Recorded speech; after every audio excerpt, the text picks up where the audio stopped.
예배드리는 성도 여러분, 주님의 이름으로 환영하고 축복합니다. 우리 함께 일어나서 묵도 드리겠습니다. 온 땅이여 여호와께 즐거이 부를지어다. 기쁨으로 여호와를 섬기며 노래하면서 그 앞에 나갈지어다. 여호와가 우리 하나님이신 줄 너희는 알지어다. 그는 우리를 지으신 자시요 우리는 그의 것이니 그의 백성이요 그의 기르시는 양이로다. 감사함으로 그 문에 들어가며 찬송함으로 그 궁정에 들어가서 그에게 감사하며 그 이름을 송축할지어다. 대저 여호와는 선하시니 그 인자하심이 영원하고 그 성실하심이 대대에 미치리로다. 아멘. 찬양 드리겠습니다. 새 찬송가 93장, 통일 찬송가 93장, 예수는 나의 힘이요.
자리에 앉으시기 바랍니다. 우리 함께 기도드리겠습니다. 공동의 기도를 드린 후에 문은영 자매님 기도 인도해 주시겠습니다. 오늘 우리는 예수님께서 가르쳐 주신 기도의 5번을 따라 기도하겠습니다. 하나님의 이름이 거룩히 여김을 받으시도록 기도하시기 바랍니다. 한 주간 우리가 살아온 삶을 주 앞에 드림으로 하나님께 영광과 존귀와 경배가 되기를 바랍니다. 하나님보다 귀한 우상과 같은 존재 나의 마음에서 제거하도록 기도하십시오. 하나님의 나라가 우리 가운데 임하시도록 기도하십시오. 우리의 가정, 우리의 교회, 우리의 직장의 주인으로 하나님을 모시고 살며 하나님의 거룩함과 사랑으로 가득 찬 하나님의 나라 이루어지도록 기도하십시오. 주의 복음을 위해 헌신하는 선교사님들 주께서 보호하시고 그들의 필요를 주께서 풍성히 채우시도록 기도하십시오. 좋은 남은 교회를 하나님께서 주의 말씀과 은혜 위에 견고하게 하시도록 기도해 주십시오. 하나님의 뜻이 이 땅에 이루어지도록 기도하시기 바랍니다. 우리의 사랑하는 가족, 우리의 사랑하는 성도님들 주의 성령의 인도함을 받으며 하나님 뜻에 합당한 삶을 살도록 기도하십시오. 우리의 삶으로 주 예수 그리스도를 증거하고 예수 그리스도를 본받는 자 되도록 기도하시기 바랍니다. 일용한 양식 주시도록 기도하십시오. 하나님의 말씀인 영적 양식을 날마다 공급받으며 살도록 기도하시기 바랍니다. 물질적 궁핍함으로 시험에 빠지지 않도록 기도하십시오. 육체가 연약한 성도들, 마음이 곤고한 자들을 주께서 치유하시고 주의 평강으로 충만케 하시도록 기도하십시오. 나에게 죄를 지은 자 용서하며 내가 지은 죄 용서받도록 기도하십시오. 나와 관련된 모든 사람들과 원만한 관계를 위해 피차 이해하고 용서하는 삶 실천하도록 기도하십시오. 하나님께서 우리의 죄 용서하신 사죄의 확신으로 죄로부터 참된 자유함과 거룩한 삶 살도록 기도하시기 바랍니다. 시험에 들지 않고 악에서 구하시도록 기도하십시오. 세상에 가득 찬 유혹, 악 앞에서 거룩함을 지키며 살도록 기도하시기 바랍니다. 한 주간 삶에서 부정한 삶 주 앞에 자백하고 정결케 되도록 기도하십시오. 이 땅의 많은 지도자들 그들이 세상 유혹과 악에서 자신을 지켜내고 공의와 사랑을 실천하는 자 되도록 우리 시간 합심해서 함께 기도드리겠습니다. 살아계신 하나님 아버지, 주의 이름이 우리 가운데 거룩히 여김을 받으시옵소서. 이 시간 주 앞에 우리가 마음을 모아 예배하오니 우리가 한 주간 살아온 삶으로 주께 드리오니 주께서 영광과 존귀와 경배를 받으시옵소서. 하나님보다 귀한 우상과 같은 존재를 우리의 마음에서 제거하게 하옵소서. 하나님의 나라가 오늘 우리 가운데 임하기를 기도합니다. 우리의 가정, 우리의 교회, 우리의 직장의 주인으로 하나님을 모시고 살며 하나님의 거룩함과 사랑으로 가득 찬 하나님의 나라 이루어지게 하옵소서. 주의 복음을 위해 헌신하는 선교사님들 주께서 보호하시고 그들의 필요를 풍성하게 채워주옵소서. 좋은 남은 교회를 주께서 주의 말씀과 은혜 위에 견고하게 하옵소서. 하나님의 뜻이 오늘 이 땅에 이루어지기를 기도합니다. 우리의 사랑하는 가족, 우리의 사랑하는 성도님들 주의 성령의 인도함을 받으며 하나님 뜻을 이루며 살게 하옵소서. 우리의 삶으로 우리 주 예수 그리스도를 증거하며 예수 그리스도를 본받는 자 되게 하옵소서. 일용한 양식 주시기를 구합니다. 하나님의 말씀 영적 양식을 날마다 공급받으며 살게 하옵소서. 물질적 궁핍함으로 시험에 빠지지 않기를 원합니다. 육체가 연약한 성도들, 마음이 견고한 자들을 주께서 치유하시고 주의 평강으로 충만케 하옵소서. 나에게 죄를 지은 자 용서하고 내가 지은 죄를 용서받도록 하옵소서. 나와 관련된 모든 사람들과의 원만한 관계를 위해서 피차 이해하고 용서하는 삶 살게 하옵소서. 하나님께서 죄를 용서하신 사죄의 확신으로 죄로부터 참된 자유함과 거룩한 삶을 살게 하옵소서. 시험에 들지 않고 악에서 구하시기를 원합니다. 세상에 가득 찬 유혹과 악에서 거룩함을 지키며 살게 하옵소서.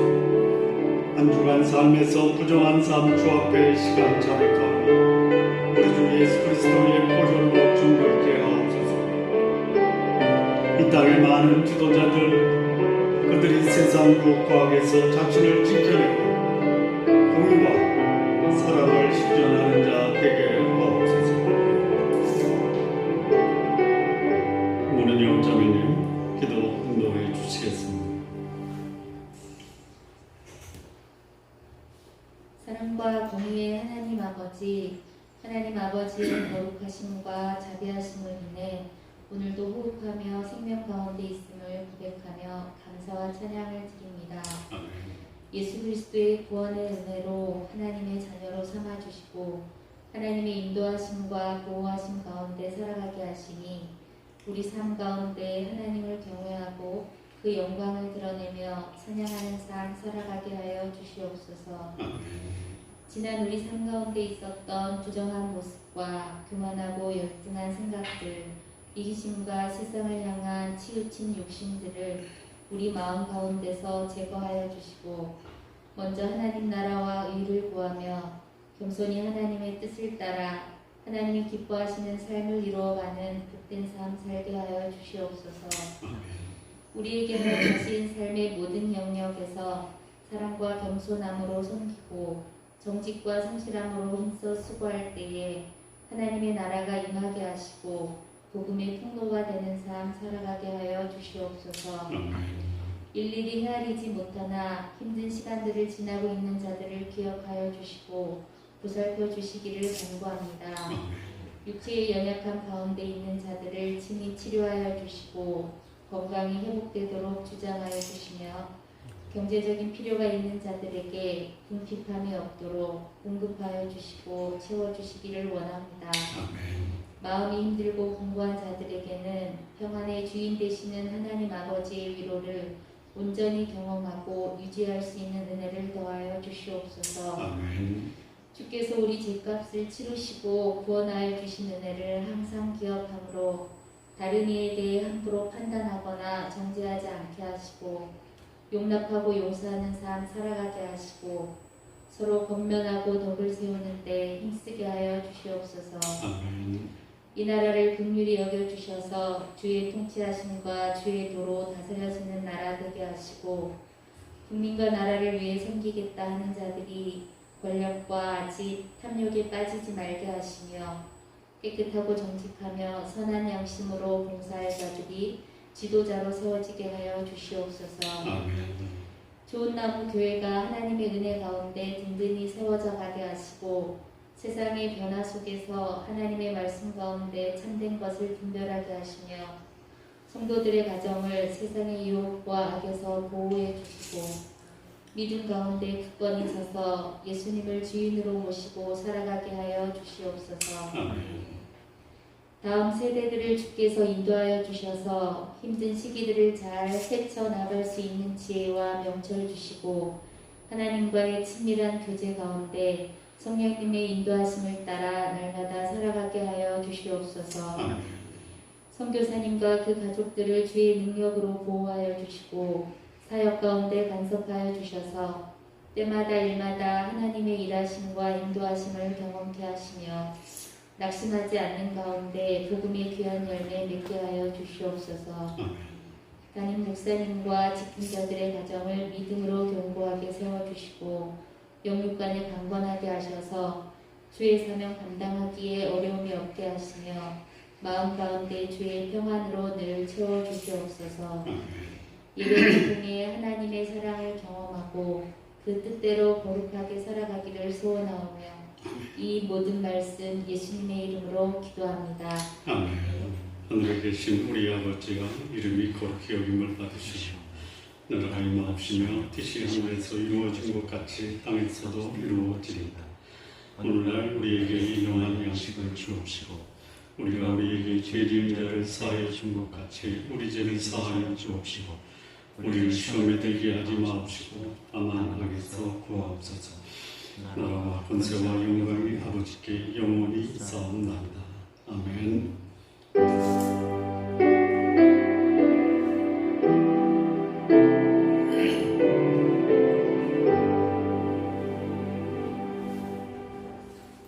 오늘 우리 함께 나눌 말씀입니다. 마태복음 19장 27절에서 30절까지 말씀 우리 함께 교독하시겠습니다. 이에 베드로가 대답하여 이르되 보소서 우리가 모든 것을 버리고 주를 따라 싸운데 그런즉 우리가 무엇을 얻으리이까? 예수께서 이르시되 내가 진실로 너에게 이르노니 세상이 새롭게 되어 인자가 자기 영광의 보좌에 앉을 때 나를 따르는 너희도 12보좌에 앉아 이스라엘 12지파를 심판하리라. 또 내 이름을 위하여 집이나 형제나 자매나 부모나 자식이나 전토를 벌인 자마다 여러 배를 받고 또 영생을 상속하리라. 그러나 먼저 된 자로서 나중되고 나중된 자로서 먼저 될 자가 많으니라. 아멘. 기도하시겠습니다. 하나님 아버지, 주의 말씀으로 오늘 이 땅의 삶 살아가는 우리 귀한 성도님들 모두 되게 하여 주옵소서. 예수님의 이름으로 기도합니다. 아멘. 우리 지난 시간에 부자 청년 관원에 대해서 함께 말씀을 상고했습니다. 그 부자 청년이 예수님께 왔을 때의 그 모습과 떠나갈 때의 모습은 상당히 대조적이었습니다. 그 청년이 재물이 많은 거로 예수님께서 재물을 다 팔아 가난한 사람에게 나눠주고 그 후에 와서 나를 따르라라는 이 말씀을 듣고 이 청년은 근심하며 떠나갑니다. 그 떠나가는 청년의 모습이 대단히 안타깝고 한편으로는 참 씁쓸하기도 합니다. 예수님이 이 부자 청년이 떠나간 후에 제자들에게 낙타가 바늘귀로 들어가는 것이 부자가 천국에 들어가는 것보다 쉽다라고 말씀을 하십니다. 자, 이때에 그 말씀을 들은 제자들 중에 한 사람이 나섭니다.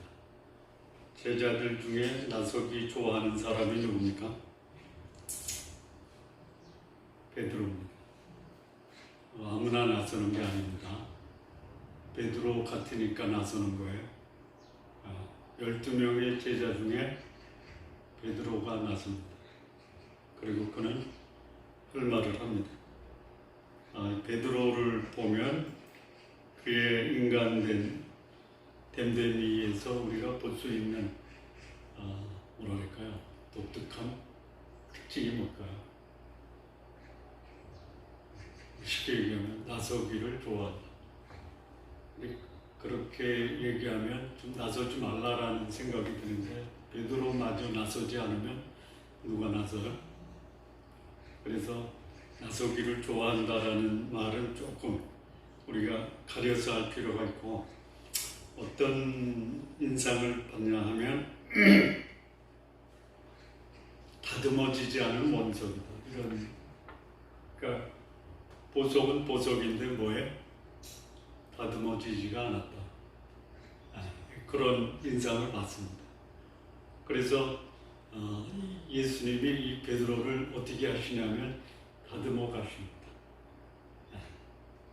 자, 우리들의 모습에도 원석이 다듬어지지 않은 것, 나는 왜 이렇게 다듬어지지 않았을까라고 고민하지 마십시오. 왜 그래요? 다듬어지지 않았지만 뭡니까? 원석이란 말이에요. 원석. 그래서 저는 차라리 내가 베드로처럼 다듬어지지 않은 원석의 삶을 살았으면 좋겠다. 다듬어지지 않았다라는 것을 핑계로 움츠리고 사는 모습이 있지 않냐라는 생각이 듭니다. 자, 베드로가 뭐라고 나서서 말씀을 하냐면, 보소서 우리가 모든 것을 버리고 주를 따랐는데 그러면 우리가 무엇을 얻을 수 있습니까? 이거예요. 그러니까 자신의 헌신, 자신의 희생, 자신의 하나님 나라에 대한 그 열정을 예수님께 보상을 구하는 질문을 하는 겁니다. 자, 부자 청년은 영생을 얻기 위해서 율법을 지킴으로 영생을 얻을 줄 생각을 했어요. 그런데 재물이 있기 때문에 재물이 부자 청년에게는 영생을 얻는 일에 걸림이 됐어요. 자, 그렇다면 베드로는 예수님이 나를 따르려면 다 버려라라고 했습니까? 아니면 베드로가 버리고 따랐습니까? 네? 다른 복음서에 보면 나를 따르라라고 하니까 예수님이 그 앞에 다 버리고 나를 따르라 했습니까? 아니면 나를 따르라 그러면 내가 너를 사람을 낳는 어부가 되게 하리라 하셨습니까? 부자죠. 그래서 베드로는 어떻게 하냐면 다 버렸어요. 이 부자 청년과 베드로를 비교하면 우리는 어디에 더 근접해 있습니까? 예수님을 따라서 영생을 누리고 싶은데 오늘 내가 가지고 누리고 있는 이 재물을 계속 가지고 있기를 원하는가? 아니면 나를 따르라 그러면 내가 너로 사람을 낳는 어부가 되게 하리라는 말씀을 듣고 다 버리고 따르는 이 사람에게 더 어디에 더 근접해 있습니까? 그냥 각자 생각하세요.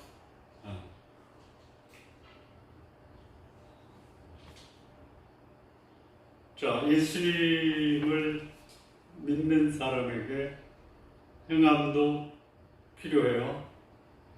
율법 지키는 것도 필요합니다. 그게 잘못된 게 아니에요. 예수님이 그 부자 청년을 보고 사랑하는 눈으로 바라보셨어요. 또 이 베드로처럼 주를 위해서 모든 것을 다 버리는 것도 귀한 것입니다. 자, 베드로의 삶을 보면 말씀드린 것처럼 다듬어지지 않은 원석이었어요. 그러다 보니까 상품 가치가 제대로 드러나지 않을 수도 있어요. 그것은 뭐냐? 사람들이 원석을 보니까 원석 속에 섞여 있는 소위 찌꺼기, 그거를 보는 경향이 있죠. 그래서 베드로에게 있는 다듬어지지 않는 원석에서 나타나는 무가치한 게 뭐죠? 실수, 또 소위 말하는 검증되지 않은 의혹, 이런 것들이 있어요.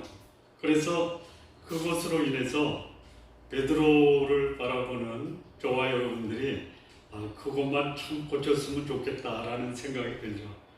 이게 이제 소위 말하는 다듬어지지 않는 원석이 가지고 있는 특징입니다. 그럼에도 불구하고 그가 원석인 이유는 뭐냐면 자신의 모든 것을 다 버리고 주를 따랐다. 그럼 우리는 부족하고 다듬어지지 않았지만 원석의 가치를 볼 수 있는 안목을 가질 필요가 있고, 나 자신에 대해서도 원석이지만 아직도 실수가 있고 허물이 있다. 그럼에도 불구하고 나는 다듬어지는 원석으로 하나님이 나를 그렇게 만들어 가실 것이다 라는 안목으로 내 인생을 사셨으면 좋겠습니다. 자, 여기 이제 베드로가 버리고 따랐습니다. 여기까지만 하면 딱 좋은데, 그 다음에 베드로가 하나 더 나가죠. 네? 무엇을 얻으리까? 여기 이제 잘 눈여겨봐야 되는데요. 여기 베드로만 다 버리고 주를 따랐습니까? 아니면 베드로와 함께 있었던 제자들이 다 버리고 주를 따랐습니까? 우리가라고 하죠. 베드로만 모든 것을 버리고 따른 게 아니라 제자들이 버리고 따랐어요. 네. 그래서 보상을 기대했던 거예요. 보상. 네. 여러분, 버리고 따르면 보상에 대한 기대감이 있겠습니까? 없겠습니까? 있죠. 있어야 돼요. 그게 정상이에요. 네, 정상이에요. 보상 바라고 하나님께 헌신하냐? 뭐라고 답변해야 돼? 이렇게 답변해. 보상도 바라지 않고 헌신하냐?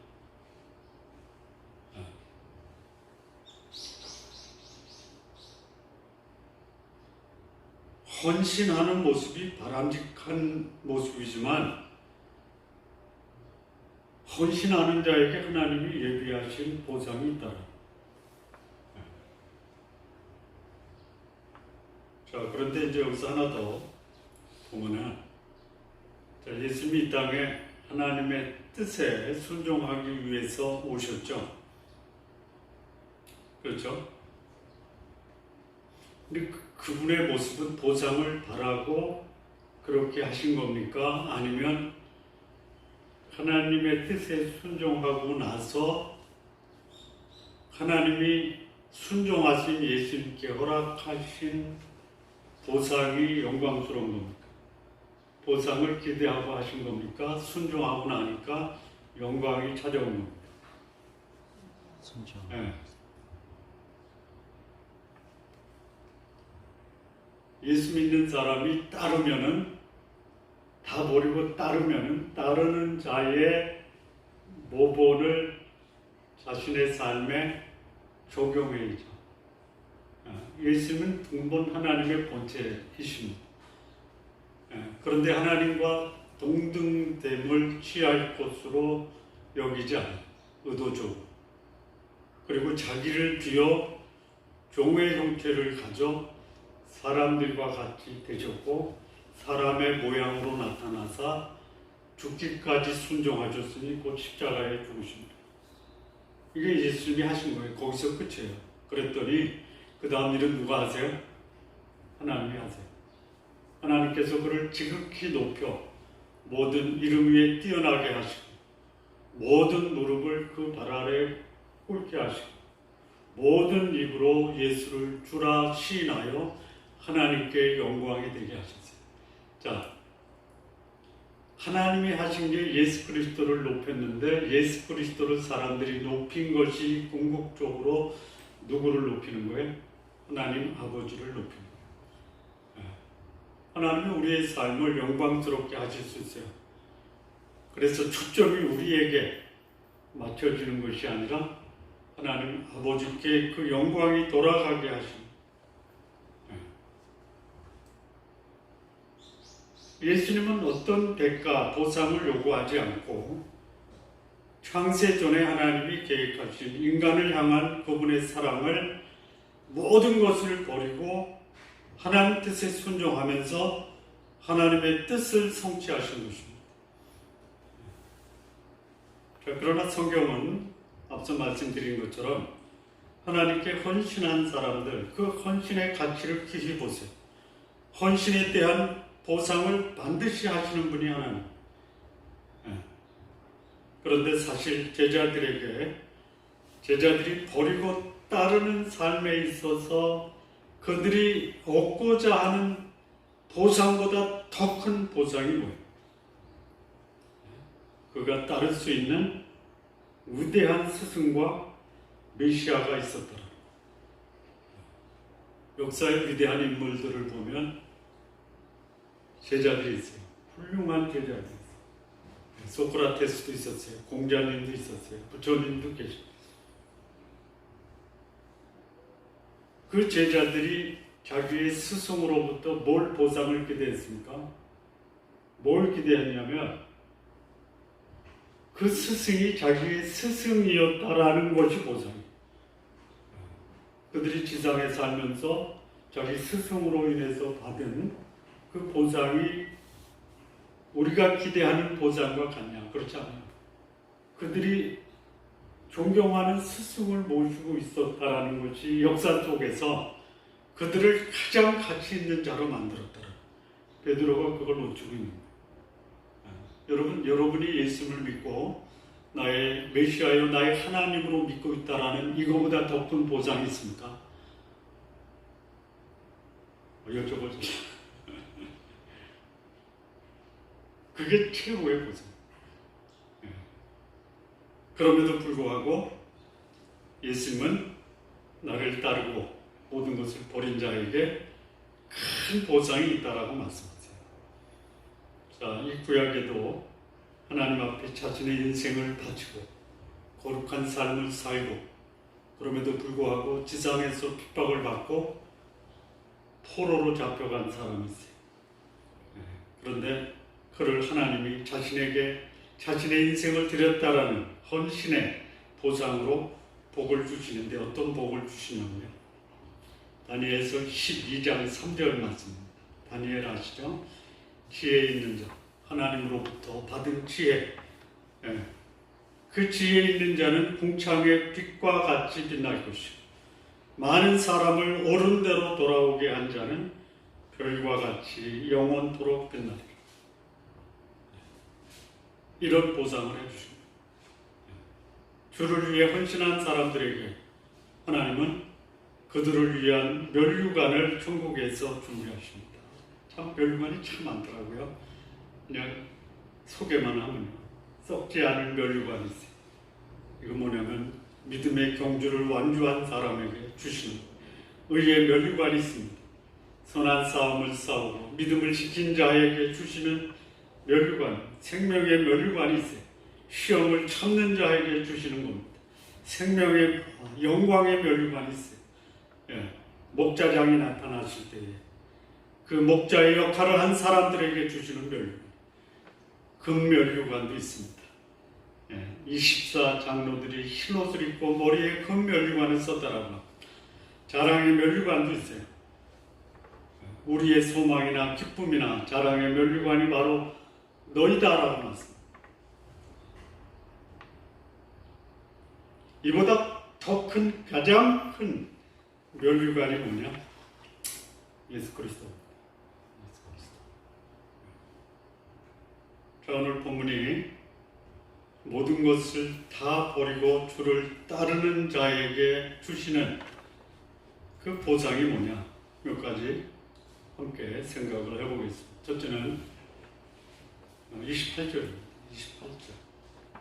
예수께서 이르시되 내가 진실로 너희에게 이르노니 세상이 새롭게 되어 인자가 자기 영광의 보좌에 앉을 때에 나를 따르는 너희도 12 보좌에 앉아 이스라엘 12지파를 심판하리라. 첫 번째 보상은 뭐냐면요. 세상이 새롭게 되어 인자가 영광의 보좌에 앉을 때 인자와 더불어 세상을 심판한다. 이 말은 예수님이 죽으시고 부활하시고 승천하시고 그를 믿는 자를 위한 천국에 우리의 거할 초를 준비하시고 그것이 마치면 다시 오신다라는 겁니다. 세상이 새롭게 된다. 예수님이 재림하실 때에 인자가 영광의 보좌에 앉을 때, 이 영광의 보좌라는 것은 많은 성경학자들이 예수님의 재림으로 이 땅에 예수님의 통치, 그 통치 때 그를 믿는 성도들이 함께 세상을 심판하고 통치할 것이다. 이런 말씀을 약속으로 주셨습니다. 그러니까 모든 것을 버리고 주를 따르는 자에게 주시는 첫 번째 보장이 뭐냐면 확실한 미래의 통치자가 되게 하실 것을 약속하신다. 그냥 비근한 예로요. 우리가 일제에 36년 동안 식민지 통치를 받았죠. 이스라엘이 바벨론에 70년 동안 포로가 되었죠. 그런데 일제 36년 동안 조국의 소위 말하는 광복을 기대하고 온갖 역경을 극복한 우리 훌륭한 선조들이 있죠. 다 버렸죠. 다 버렸죠. 가족도 버렸죠. 자기가 누릴 수 있는 모든 영광을 다 버렸죠. 무엇을 위해서? 조국의 광복을 위해서. 그들이 기대한 게 뭐예요? 조국의 광복이죠. 조국의 광복이죠. 덤으로 주어진 게 뭐예요? 광복이 되면 그들이 나라를 다스릴 것이다 라는 소망도 있었죠. 다 버리고 예수님을 따랐어요. 조국의 광복을 기대했지만 언제 이루어질지 몰라요. 그럼에도 불구하고 조국의 광복이라는 위대한 목표를 위해서 자신의 인생을 때가 됐어요. 광복이 찾아왔어요. 그리고 그렇게 조국의 광복을 위해서 자신의 삶을 드렸던 자들을 국민들은 국가의 지도자로 세워요. 그럼 버리고 따르면 확실한 미래 통치자로 하나님이 세우신다라는 보장을 해주십니다. 그냥 바라보시지 않고 반드시 보상해 주십니다. 그 보상을 조금 더 구체적으로 보면요. 영광의 보좌에 앉을 때, 인자가 영광의 보좌에 앉을 때, 나를 따르는 너희도 12보좌에 앉아. 그러니까 예수님이 가운데 보좌에 있고요. 이 제자들을 상징하는 12보좌가 예수님 좌우에 6개씩 있을 수 있어요. 물론 여기 12보좌에 앉지 못하는 제자도 있어요. 가룟 유다는. 12지파를 심판한다. 이 12지파가 뭐냐? 이거는 이제 예수님의 재림, 천년왕국으로 이해를 한다면 여기 상당수의 이스라엘 백성들이 예수님을 거부하고 믿지 않다가 마지막까지 불신한 상태에 있는 이 이스라엘 유대인들을 지칭할 수도 있다. 이렇게 이해하는 게 이제 보편적으로 신학자들이 이해하는 거고요. 두 번째는 뭐냐? 유대인을 비롯한 모든 지상에 남아있는 소위 천년왕국의 예수님과 믿는 성도들이 다스리는 그 통치의 대상을 다 지칭한다. 이 두 가지 해석이 이 말씀을 이해하는 성경학자들의 이해다. 이렇게 보시면 됩니다. 자, 그런데 여기 이 따르고 헌신한 자들에게 심판한다라는 말을 주세요. 심판한다. 심판하다라는 것이 벌을 주다. 이렇게 보시면 너무 해석이 좁은 해석이에요. 그러니까 벌 주는 사람으로 등장한다가 아니고 보좌에 앉은 것은 소위 뭐를 하냐면 최종 의사결정을 하다, 또 다스리다, 또는 옳고 그름을 가리다, 이런 의미로 이해하는 게 더 바람직한 해석입니다.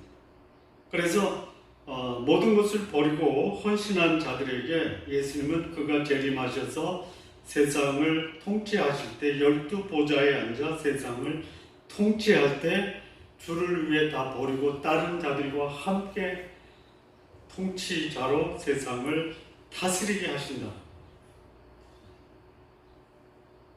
자, 36년이에요. 그리고 그들은 36년 동안 조국의 광복을 위해서 살다가 광복이 되고 와서 포로는 국가의 통치자가 됐지만 포로는 누리지 못하고 일찍 죽을 수도 있어요. 여기 베드로가 예수님을 따랐던 기간이 얼마예요? 30년? 30년이라고 보죠. 그런데 30년을 버리고 따르니까 베드로에게 주어진 이 통치의 기간은 몇 년이에요? 1000년. 30년 투자해서 1000년을 통치자로 산다. 하시겠어요? 안 하시겠어요? 예? 여쭤보잖아요. 하시겠어요? 안 하시겠어요? 예? 그렇다면 버리고 따를 만한 가치가 있습니까? 예? 있어요. 예수님을 따르고 헌신하는 삶이요, 오늘과 과거에 집착하는 것이 아니라 미래를 준비하는 최고의, 소위 말하는 효과적인 인생입니다. 효과적인 면에서도 그렇지만 효율적인 면에서도 그래요. 30년 투자하고 1000년을 보상받는, 이게 효율이죠. 30년 동안 30년 동안도 1000년과 똑같이 살려고 하는 사람들 있죠. 있어요, 없어요? 뭐 그렇게 사는 게 나쁜 건 아닌데, 어쩌면 30년 헌신하는 것을 1000년과 대체하지 않으려고 하는 의도도 혹시 있지 않냐라고 하는 의구심을 갖게 해요.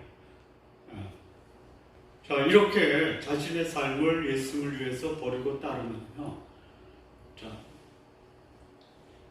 공중에서 예수님을 만나 어린 양의 혼인잔치를 마치고 지상의 재림에서 1000년을 다스릴 때 우리의 모습은 어떤 모습일까요? 이렇게 생각하면 돼요. 내 인생의 최고의 황금기와 같은 모습으로 나는 변화될 것이다. 그거를 지상에서 1000년을 통치자로 보낼 거예요. 변하지 않아요? 1000년 동안. 이게 보상이에요. 그러니까 영원한 청년의 삶을 사는 복된 삶을 누리게 되고, 이런 복을 주를 위해서 다 버리고 다른 자에게 주시는 첫 번째 보상. 자, 그럼 두 번째 보면요, 29절 보시죠.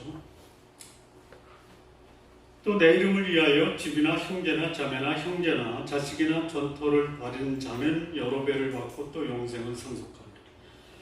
자, 이 동일한 말씀을요, 마가복음에서는 조금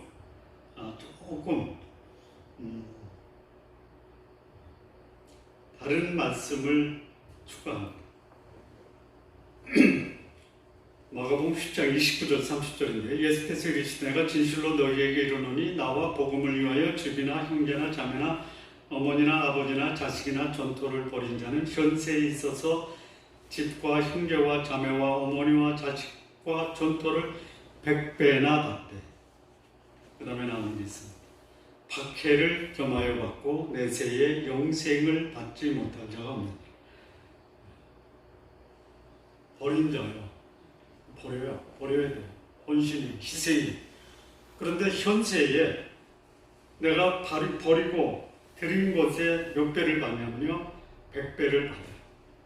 저는 이 약속이 글자 그대로 우리 시대에 버리고 다른 자에게 100배의 보상을 해주시는데, 거기 뭐가 있냐면요, 박해를 겸하여 받는다. 자, 이게 이제 100배와 박해가 겸하였다. 저는 이거를 동시적 사건이라기보다는 순차적 사건이다 이렇게 이해합니다. 자, 현세에 집, 형제, 자매, 어머니, 자식, 전토 100배를 가지고 있는 사람에게 누가 손을 대요? 손을 대요? 안 될 거예요. 혹 뭐 재산 많은 사람, 고약한 통치자가 뺏으려고 받게 할 수도 있는데 복음을 위해서. 그런데 이 100배의 복을 누리기 전에 박해를 받을 수도 있다. 그러면 이 박해를 받은 자가 박해를 박해로 받을까요? 아니면 하나님 뜻에 순종하는 순종의 삶에 박해가 있다라는 것을 받아들이고 박해조차도 하나님의 은혜로 받을까요? 저는 이 박해조차도 하나님의 은혜로 받을 수 있는 사람이다. 그러니까 버리는 거예요. 그러면 버리면 누구한테 박해를 받아요? 복음 때문에 박해도 받아요. 힘이 없고 무력하다라는 이유로 박해를 받을 수도 있어요.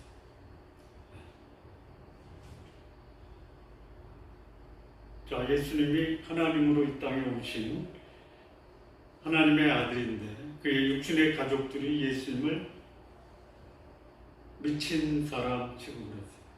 고향에 갔더니 고향 사람들이 배척을 했어요. 있어요. 이게 박해예요. 박해. 그러면 예수님이 박해받았다라는 이유 때문에 이 땅에 오신 그분의 사명과 목적을 중단하고 포기합니다. 그럴 수가 없잖아요. 사명과 목적이 분명한 사람은 박해조차도 목적과 사명을 이루는 삶에서 얼마든지 있을 수 있다라는 것으로 받아들인다. 그것을 소위 고통을 은혜로 받게 하신다. 세상에 선한 영향을 끼치기 위해서 박해를 받는 것을 그 박해를 받는 사람은 은혜로 받을 수 있다. 여러분, 박해를 은혜로 받는 게 가장 큰 보상이 아니겠어요? 네. 지금 그런 분들이 많아요. 이 땅에. 네. 자, 그리고 또 주시는 보상이 뭐냐면 영생을 상속하리라. 가장 중요한 것을 위해서 덜 중요한 것을 희생당할 수가 있어요. 덜 중요한 것을 잡으려다가 가장 중요한 것을 놓치는 것은 어리석은 것이에요. 에콰도르 밀림에서 복음을 전하다가 순교당한 짐 엘리어트라고 하는 선교사 있죠. 그가 남긴 일기장에 쓰여있는 글이 있어요. 결코 놓쳐서는 안 될 것을 위해서, 놓쳐서는 안 될 것을 위해 결코 붙잡을 수 없는 것을 포기하는 자는 결코 어리석은 자가 아니다. 굉장한 감동이에요. 가장 소중한 것을 위해서 덜 소중한 것을 버리는 자는 결코 어리석은 자가 아니고 오히려 가장 지혜로운 자다라는 것. 자, 여기 이 제자들이 받은 은혜 중에 가장 큰 은혜가 뭐냐? 예수 그리스도. 따를 수 있는 메시아와 믿고 섬길 수 있는 하나님을 소유한 것보다 더 큰 보상이 제자들에게 없어요. 이 제자들에게 주신 보상이 확실한 현세의 복은 물론 내세의 보장까지 받았다라는 것이 예수님을 위해 모든 것을 버리고 따른 것이죠. 조금 더 반복합니다. 뭘 버렸어요, 베드로가? 베드로가 뭘 버렸죠? 다 버렸대요. 다 버렸대요. 뭘 버린 거예요? 아는 대로. 첫째, 배를 버렸죠.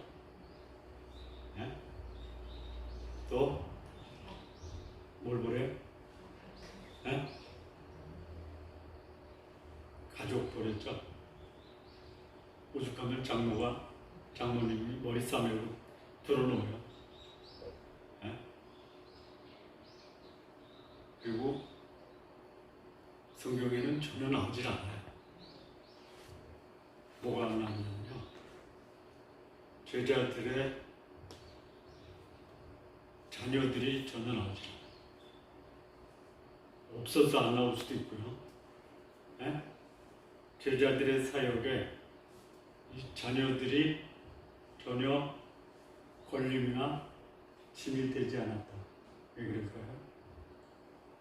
잘 자라서 그랬을까요? 아니면 제자들이 주를 위해 다 버렸기 때문에 자녀들의 모습이 성경에 안 나올까요? 어떤 걸까요?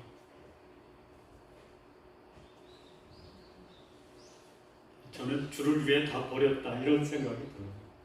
안 나오니까 구체적으로는 모릅니다. 그것이 여기 이제 두 번째 보상, 100배를 받지만 박해도 겸하여 받고, 그리고 영생을 상속한다라는 이 말이 주를 위해 모든 것을 버리고 다른 자에게 주어지는 보상이다. 세 번째인데, 여기 조금 이 세 번째 이 보상은 조금 생뚱맞다라는 생각이 들어요. 자, 30절 보면요. 그러나 먼저 된 자로서 나중되고 나중된 자로서 먼저 될 자가 많으리라. 이거 누구한테 한 거냐면요, 다 버리고 예수님을 다른 자에게 하신 말씀이에요.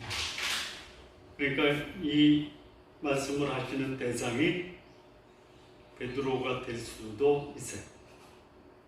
먼저 된 자가 나중되고 나중된 자가 먼저 될 수 있다라는 것이 베드로가 될 수 있어요.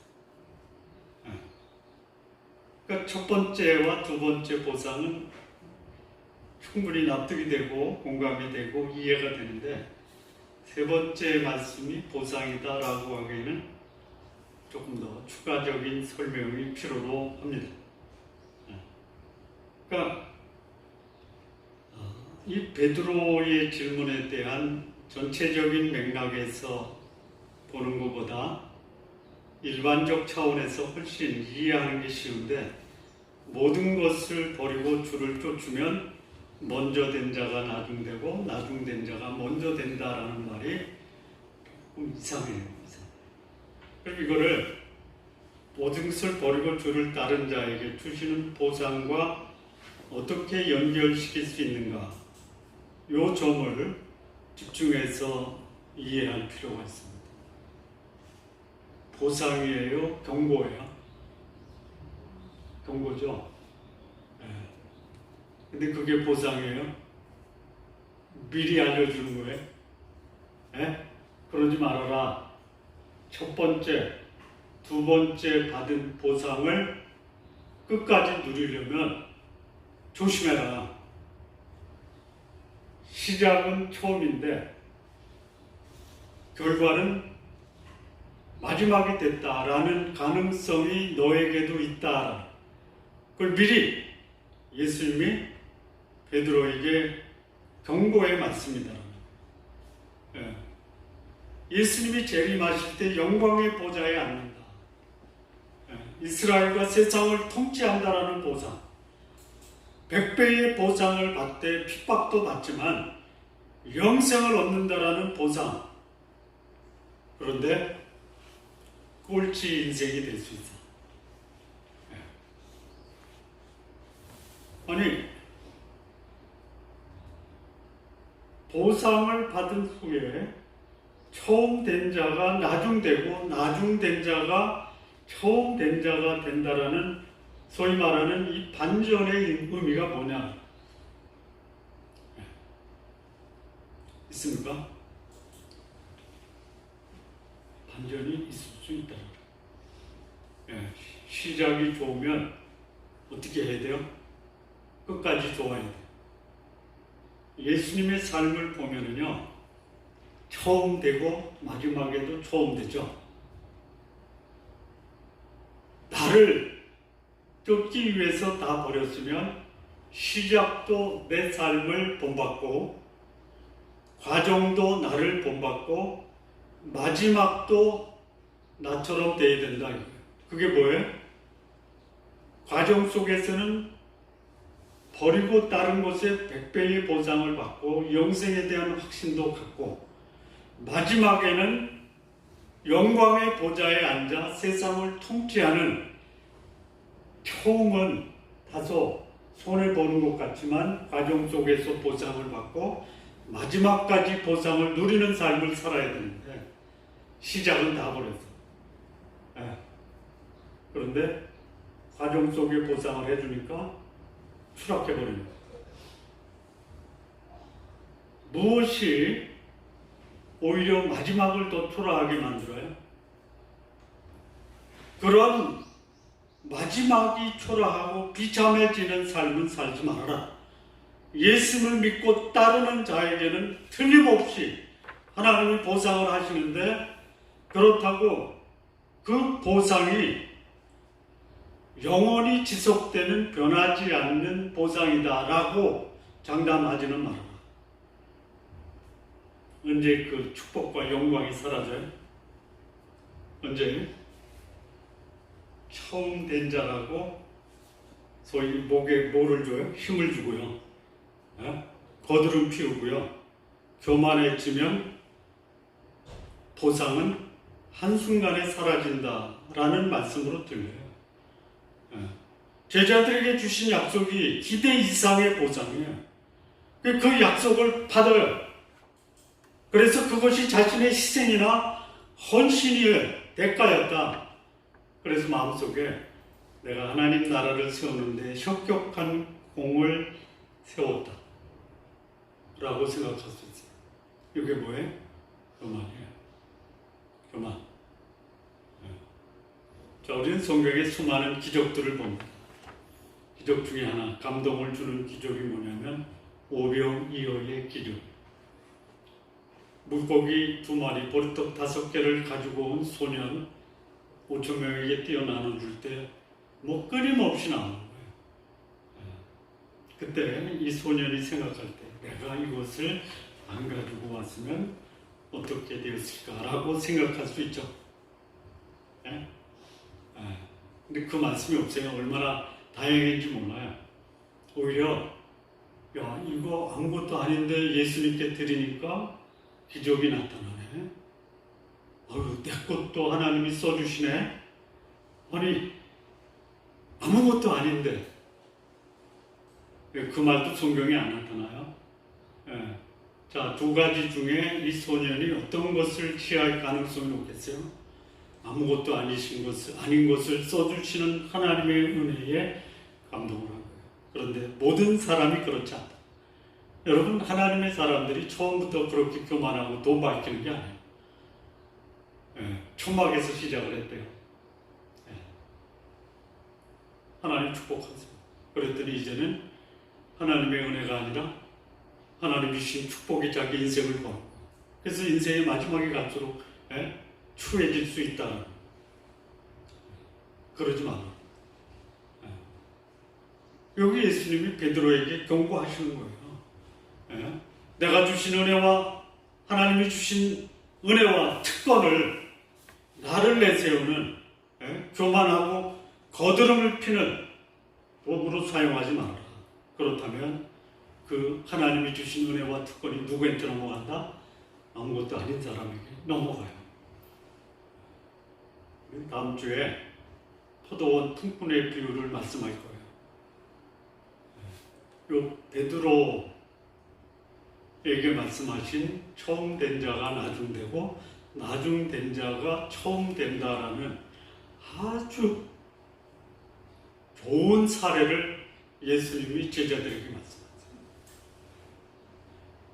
아침 6시부터 저녁 5시에 시간차를 두고 포도원에 들어오는데 오후 5시에 온 사람한테 한 데나리온, 6시, 아침 6시에 들어온 사람에게 한 데나리온. 포도원 주인이 잘못했습니까? 아니요.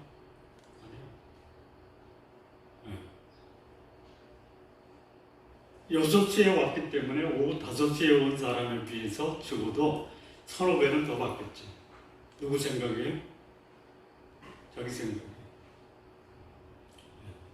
5시에 들어온 사람, 나는 그냥 오늘 집에 가서 밥 한 끼 먹을 보상만 받겠지. 누구 생각이에요?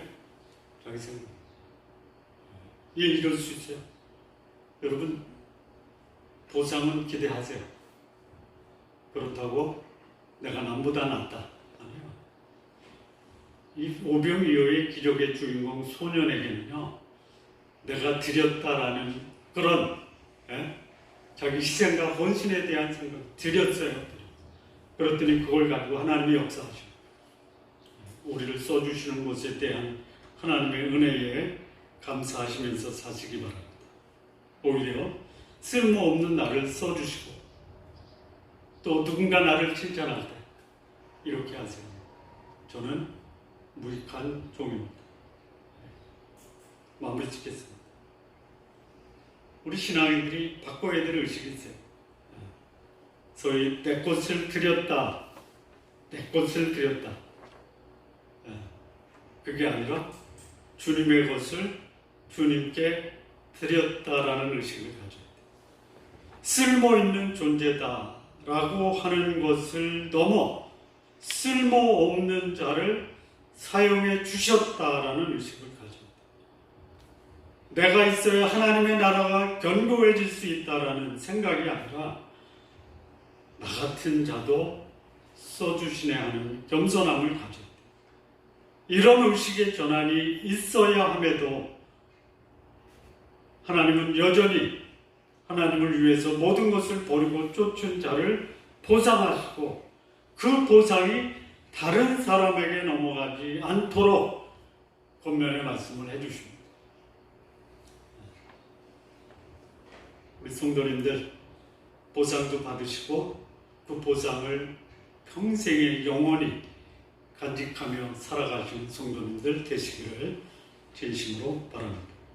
기도하시겠습니다. 하나님 아버지 감사합니다. 모든 것을 버리고 따를 수 있는 우리 주님 예수 그리스도로 인해서 감사하며 그리고 겸허하게 살 수 있는 우리 성도님들 모두 되게 하여 주옵소서. 예수님의 이름으로 기도합니다.